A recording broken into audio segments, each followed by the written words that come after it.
Hey everyone, this is Duke from Gas Mask Bunker, and I bet you have two questions on your mind. One, where the hell have I been? And two, how the hell did I get this? Well, fear not, because I'll be attempting to answer both those questions in this review.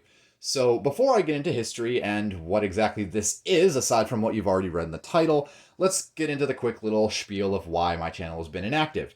So I kind of had to put on a facade to get this, as it were. Getting North Korean items is very hard to do, and so if I made the impression of me kind of throwing a little temper tantrum and quitting, I'd have a better chance at acquiring a North Korean mask from my DPRK contact. I'm just fucking with you. I got pissed at Redditors and I decided to take a break. What are you gonna do?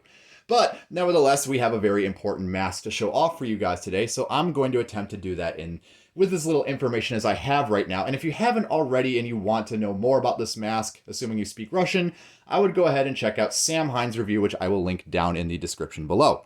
So what do we have here? We have a gas mask. It is North Korean, and we know pretty much nothing else. We don't know when it became adopted, and we know that it is still in service. We know that it is also a loose, rough clone of the PMK2.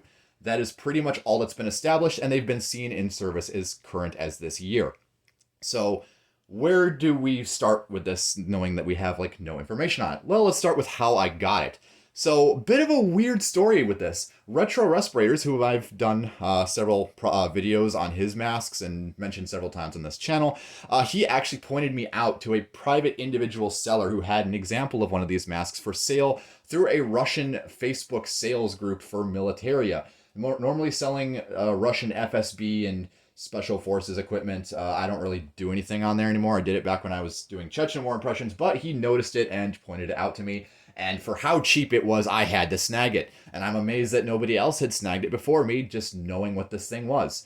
But whether you consider me lucky or not, I have it, and we're going to take a closer look at the details of it today. Now, I should go on a limb and state that this mask is nothing remarkable compared to Sam Hein's example, as it pretty much shares all the same features that you see in his review. However, mine lacks an outlet valve cover, but the main key thing about this particular example is I have the filter. He does not have the filter, so I will be taking a closer look at this canister that was provided with this specific example today. Not that there's much remarkable to say about it, but I figure it's good to get an English-speaking review on this mask out there anyways. So, it's a North Korean mask. Let's get right to it. Starting with the carrier. Now, the carrier, pretty much the worst. And I say this is the worst carrier I've ever handled, but this by far takes the cake. The fabric, literally see-through. If you hold this up to light, you can see every little individual hole and weave. It is held with Velcro, nothing inherently wrong with that, very loosely sewn. There's lots of sewing mistakes. I assume this was assembled using some form of slave labor. It's got some sort of polyester webbing material as the main straps. It's a bit heavier on this fixed adjustable shoulder strap, non-removable. You got a very cheap plastic buckle on here, if the camera focuses on that. And then on the back here, you have what I assume to be a belt loop and a sort of web tie with a heat-seared buttonhole at the end, no stitching. I really don't know how you're supposed to wear this. I suppose I could take a closer look at photos of North Korean soldiers carrying this, but there's not really many of those either. But yeah, it's a carrier, and there's really nothing to see externally other than what I've already described. In fact, this is even worse quality than most Russian civilian carriers, like those for the GP7V and other such modern masks made by Breeze and Tambov Mesh. Looking inside the carrier, there's nothing to see. There is a side pocket here along the I guess it's the left internal wall. It is presumably for some form of decon kit. I'm not sure what this would have originally held. And there's also a divider that's up against the front wall of the carrier, which maybe held a set of chemical gloves. I'm not entirely sure. Again, there is no semblance of information out there on what this carrier would have even held. So that is a bit unfortunate. So we're going to move on. This is not a waterproofing bag, I should mention, but this is the original plastic bag that the filter came in. It originally was sealed in here, and I say sealed with quotation marks because there was a huge tear on the front and the back. So I figured it would be no harm in removing the canister for visual purposes and showing it off more in detail, but I am saving this bag because it's a plastic bag from North Korea. Fuck you. Moving on to the canister. There are a couple different types of canisters that we're seeing with this particular mask. There is a olive drab metallic, presumably canister, that is actually seen in photos of Kim Jong-un inspecting these masks. And more recently, we see these plastic-bodied canisters, which I must say are quite remarkably robust for, being a North Korean product. Usually you would expect something like this to be a pile of garbage, but these actually seem competent. Visually, I don't know what's in them, and this is actually the one filter that I'm terrified of. I'm not even going to breathe through this thing, not because of lay epic asbestos, but because I genuinely don't know what the fuck they put in these things. That's kind of a good indication not to do it, especially of a nation that vehemently wants this country destroyed. So, that out of the way, I'm not breathing through this thing, but you'll get to get a closer look at what it's like. So we have a couple markings. They are very hard to see, but hopefully the camera can pick them up better than I can by eye.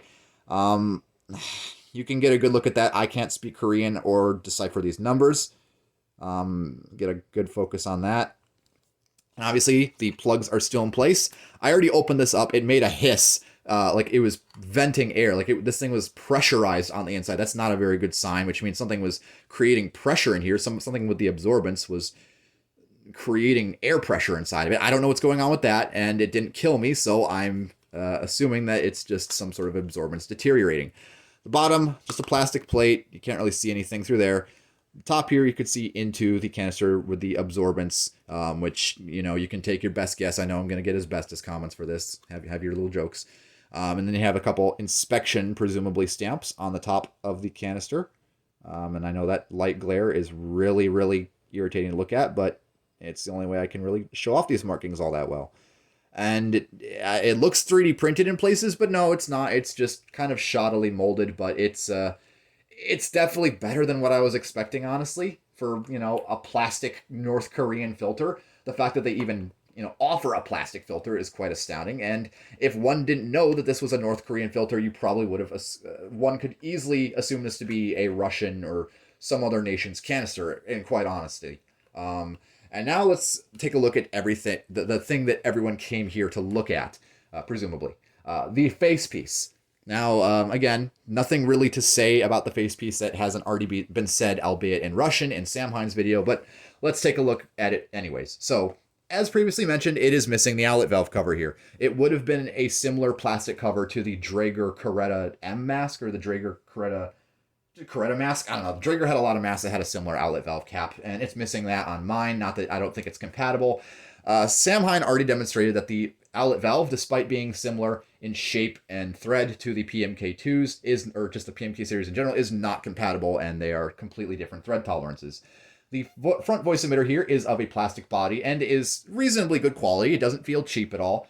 Everything is held in place with these similar ear clamps that the Russians use on their PMKs, but the notable thing is the lenses are quite different, because if you take a look at the PMK here, or rather the MB180 as the face piece is known, as you can see, it is a completely different lens shape, completely unpainted parts, although they did have black painted, but as you can see, it is just a continuous metal band with a flange that sort of crimps in at the bottom there, whereas the North Korean mask actually has lens crimps similar to that of the Chinese FMJ05 and 06A masks.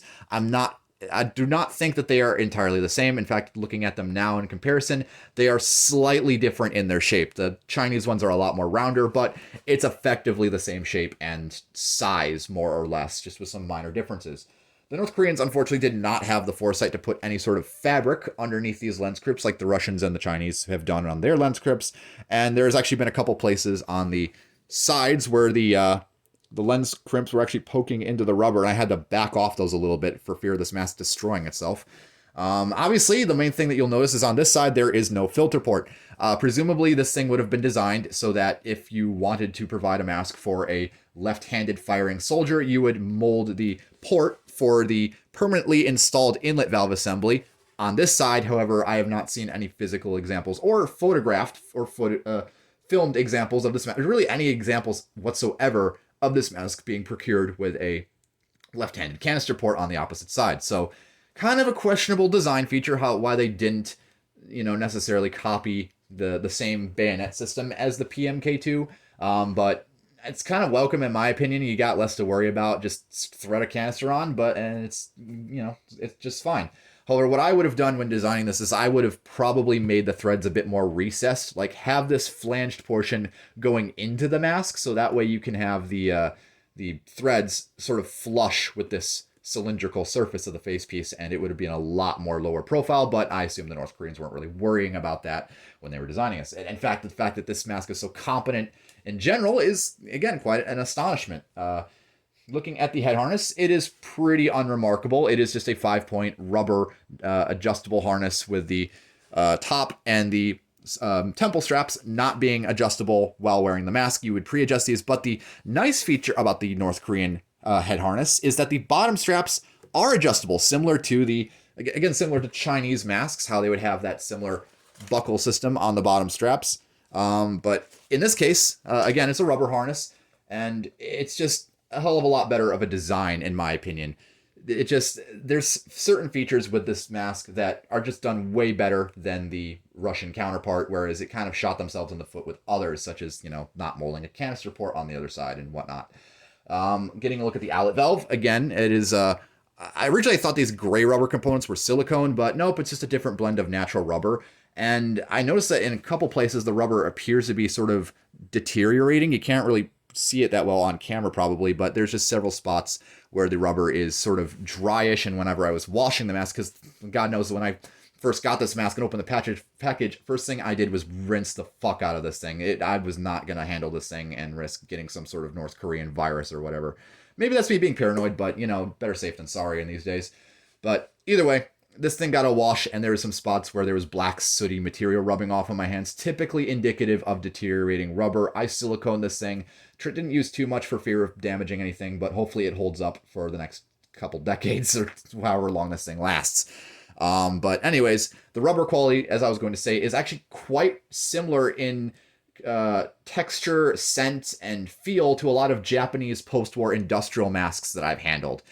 So kind of interesting to note that, there was similar rubber blends being traded around Eastern Asia. On the side of the facepiece, you do have a size stamp. This one is a size 1, and assuming that these masks followed a similar design pattern to the Soviets or the Russians, these would almost undoubtedly be a size small. So that being known, I can't really make a acute judgment on the level of comfort it has, seeing it as it does not fit me, and it even barely fits this display head.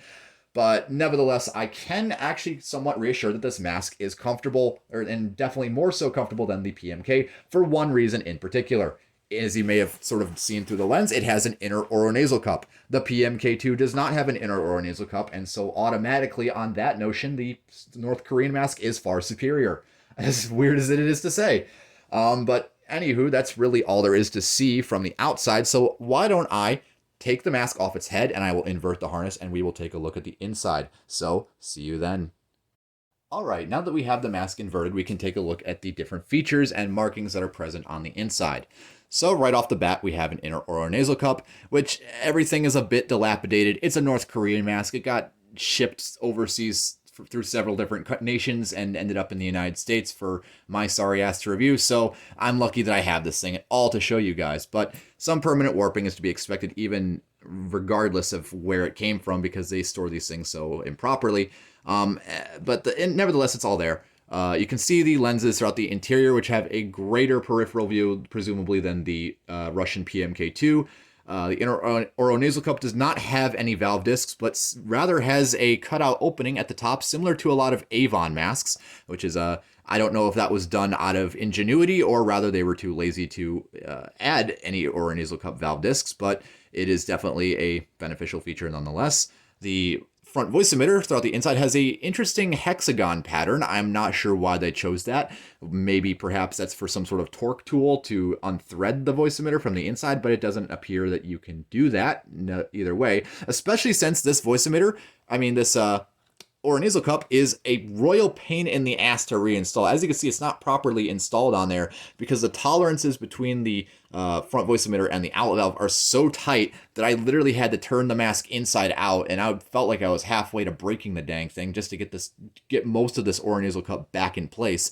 And I'm half tempted to just remove it anyways to keep it preserved properly for storage sake. But anyways, that aside, it's a functional nose cup, and if I fit this mask, I probably would have a better opinion of it. Looking on the interior here, there is a set of presumably date stamps. There's 5 dots here. I'm not sure what that indicates, since most countries usually have their masks dated by like a quarter of the year, so there would be like 4 dots if it was the fourth quarter of the year, but there's 5 here, so I'm not sure what that's about. You have a 13 and a 100. Actually, no, I take that back. There's 2 dots after the 100, so this might be something else. Who knows? Anything goes with the North Koreans, so if your guess is as good as mine.